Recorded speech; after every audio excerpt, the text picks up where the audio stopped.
News at noon. President Muhammadu Buhari to address UNGA today as over 150 world leaders meet.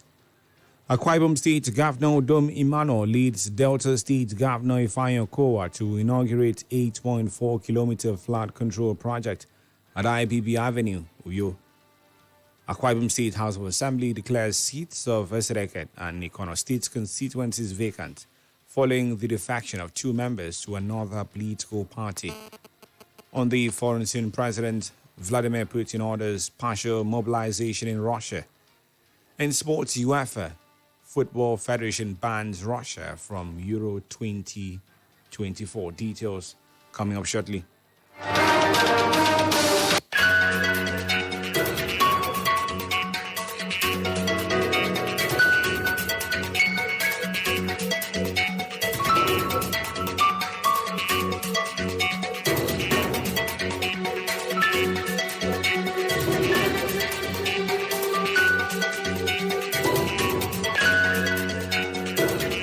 Good afternoon. Welcome to the news on Planet Radio 101.1 FM. Uyo, I am Bright James. We begin this afternoon with Nigeria's leader, President Muhammadu Buhari, who and some Nigerian political leaders were among world leaders that attended the opening of the general debate of the 77th session of the General Assembly at the United Nations headquarters in New York. Reports say that no fewer than 150 world leaders are attending the largest diplomatic gathering after 2 years of virtual and hybrid summits. According to reports, President Muhammadu Buhari will be the first speaker today to address the General Assembly, which is the second day of the general debate. He would deliver Nigeria's statements to all the world leaders during the session. Also on Thursday, the president is expected to attend a bilateral meeting on Nigeria International Economic Partnership Forum and high-level meetings on the Sahel. Similarly, on Friday, the Nigerian president will attend a high-level breakfast meeting on reinvigorating multilateralism and achieving comprehensive reform of the UN Security Council commemoration of 15 years of L69, and also attend the official launch of Nigeria's Integrated National Financing Framework on the same day. Away from that, the federal government has said that the electricity supply under the administration of President Muhammadu Buhari has improved tremendously compared to what it used to be in the past years. The presidential spokesperson Femi Adesina said this in a televised interview. Adesina noted that a contractual agreement with the Siemens had seen the federal government bringing the transformers and power equipment into the country to shore up the epileptic power supply affecting Nigerians in the country. He added that in some parts of the country, Nigerians are experiencing better electricity supply, and it will get better. To the electoral body now, where the Independent National Electoral Commission (INEC) has released the final list for the 2023 presidential and National Assembly elections. This was contained in a press release signed by the Commission's National Commissioner and Chairman, Information and Voter Education Committee, Festus Okoye.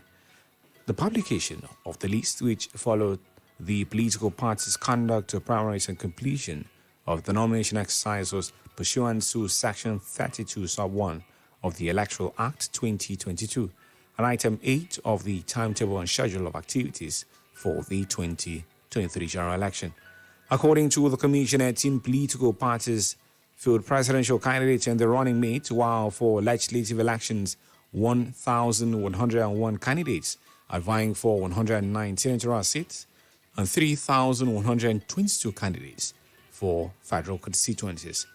The Commission added that 3,875 of the candidates are male, made up of 35 for presidential and vice presidential, 1,008 for Senate, and 2,832 for House of Representatives, while 381 females comprising 1 for presidential, 92 for Senate, and 288 for House of Representatives are contesting the elections.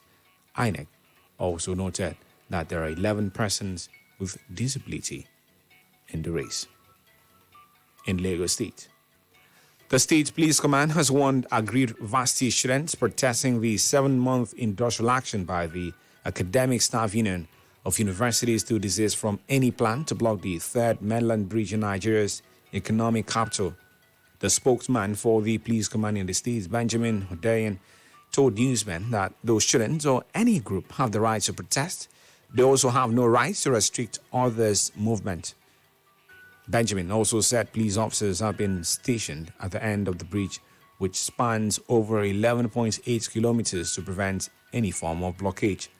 Earlier in a string of tweets, the police spokesman had said protesters cannot hold about 20 million Lagosians to ransom by blocking major roads and preventing them from going about their socio-economic activities. Mark here. Akwa Ibom State Governor Udom Emmanuel yesterday led the governor of Delta State and the vice presidential candidate of the People's Democratic Party, PDP, Dr. Ifeanyi Okowa, to inaugurate the 8.4 kilometer flood control project at the IBB Avenue, Uyo, Akwa Ibom State. Inaugurating the project, Dr. Okowa, who described the project as a huge investment, commended the people of the state, especially the youth, for supporting the governor of the state to excel in providing infrastructure for the people. The vice presidential hopeful described Governor Emmanuel as one who thinks and does big things, expressing his delight to associate with him. In another 5 years, people will pass through here, and as our children grow, they will not even remember that this place was not passable. But it's a project that is lasting and a project that is impactful. And only great men can do such a project because they are thinking of today and thinking about the future. Because if he was thinking about today only, he would rather push that money to do several kilometers of road. Earlier, the host governor, Udom Emmanuel, had said the flood control project, which cuts across 18 communities in 3 local government areas, was undertaken by the state government in partnership with the World Bank through the Nigeria Erosion and Watershed Management Project, NEWMAP. Governor Emmanuel said the project was designed to provide permanent solution to the perennial flooding which had been plaguing residents of the IBB Avenue and surrounding communities in the metropolis in the past 2 decades. When I took over the mantle of leadership in the state, I went around the capital city. When I got here, people could not pass. This place was worse. All the people that had houses here, they all moved out. Thank God we found partnership. We partnered with World Bank, we partnered with NEWMAP, the biggest ever flood control project by any state government in Nigeria. A project that has affected 18 communities. Those 18 communities today, they are free from flood.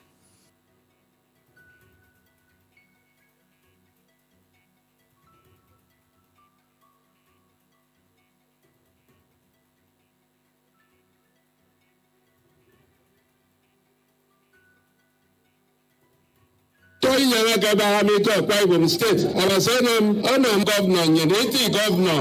Ani na akere bo kire se di to mo itak. Ki Ibom. Ani probok anyara to be nyara do. Ani na je kan sana kan sari so.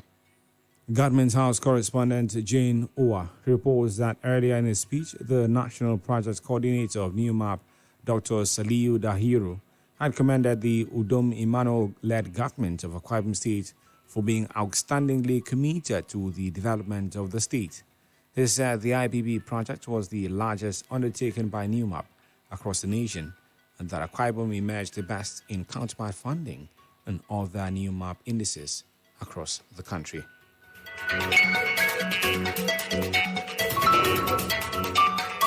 To the legislature now, where the Akwa Ibom State House of Assembly has declared the seats of Eket and Ikono State's constituencies vacant, following the defection of 2 members of the People's Democratic Party, PDP, to the Young Progressive Party, YPP. The seats were occupied by Usoro Apanuso, representing Eket, and Asukwo Nanaudo, representing Ikono State's constituencies. The Speaker of the House, Eket Basi, while announcing the vacancies during plenary, said the House drew its strength from Section 109(1) of the Constitution of the Federal Republic of Nigeria as amended. The Speaker, however, directed the Clerk of the House, Mando Morin, to communicate the order of the House to the appropriate authorities. You're listening to the news on Planet Radio, 101.1 FM. Let's take a breather and then bring you more stories from our foreign, sports, and entertainment scenes. Do stay with us. Healthy living begins with the choices one makes.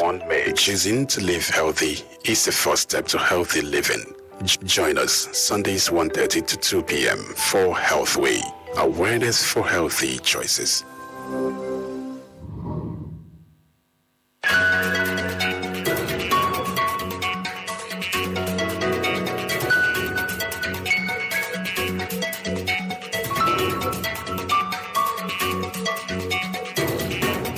Thanks for staying with us. Now, on the foreign scene, Russia's President Vladimir Putin has ordered partial mobilization in Russia in an escalation of what Moscow calls its military operation in pro-Western Ukraine. Putin made this known during a televised address. He further noted that a relevant decree has already been signed and will come into force. According to Russia's defense minister, Sergei Shoigu, 300,000 reservists will be called up, or just over 1% of the number of people who can be mobilized in the country. Shoigu added that 5,937 Russian soldiers have died in Ukraine since the February military intervention, in a readmission of military losses from Moscow. President Putin stressed that Russia will use all available means to protect its territory, accusing the West of seeking to weaken, divide, and ultimately destroy their country. In sports, UEFA and the Russian Football Federation have confirmed that Russia will not take part in the draw for qualifying for Euro 2024. Recall that the Russian national team and Russian clubs were banned from international competitions earlier this year by UEFA following the invasion of Ukraine. Russia saw an appeal against the ban rejected by CAS in July. The reports say that Russia was also banned from the upcoming World Cup in Qatar by FIFA. The Russian women's side were also kicked out of this year's Euro in England, with their place taken by Portugal. The 2024 European Championship will be hosted by Germany, with a qualifying draw set for October 9 in Frankfurt, Germany. Now, on the entertainment scene, American rapper Belcalis Almanza, popularly known as Cardi B, has announced plans for her wedding ceremony 5 years after officially marrying colleague Offset. Recall that the couple secretly got married on the 20th of September 2017 after much speculation by the public. Cardi B confirmed the rumor in June 2018. Their first year anniversary, she shared a picture of the secret event in which she donned a white tracksuit and held onto her husband's hand. However, the Bodak Yellow rapper has announced her plans for a wedding ceremony as the marriage clocked 5 years on Monday. It's been the news on Planet Radio 101.1 FM. Yo, but before we go, a recap of the major stories.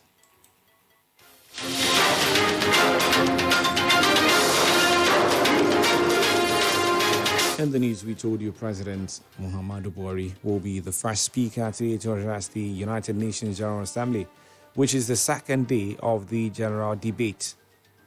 Also brought to news that Akwa Ibom State's Governor Udom Emmanuel yesterday led the Governor of Delta State and the Vice Presidential candidate of the People's Democratic Party, PDP, Dr. Ifeanyi Okowa, to inaugurate the 8.4 kilometre flood control project at the IBB Avenue, Uyo, Akwa Ibom State. Also in the news was to report that the Akwa Ibom State House of Assembly has declared the seats of Esit, Eket and Ikono state constituencies vacant following the defection of 2 members of the People's Democratic Party, PDP, to the Young Progressive Party, YPP. On the foreign scene, we told you that Russia's President Vladimir Putin has ordered partial mobilization in Russia in an escalation of what Moscow calls its military operation in pro-Western Ukraine. And his sports reported that UEFA and the Russian Football Federation have confirmed that Russia will not take part in the draw for qualifying for Euro 2024 taking place in Germany. For comments and coverage of newsworthy events, call news 0812-770-2940. That is 0812-770-2940. Visit our website on planet101fm.ng and follow us on Twitter at planet_101fm. You can also like our verified Facebook page at planet101fm. Uyo. The news was detailed by Jane Owa. As we end the news, be reminded that it is often these small steps, not the giant leaps, that bring about the most lasting change. So make that move today. I am Bright James. Good afternoon and thank you for listening.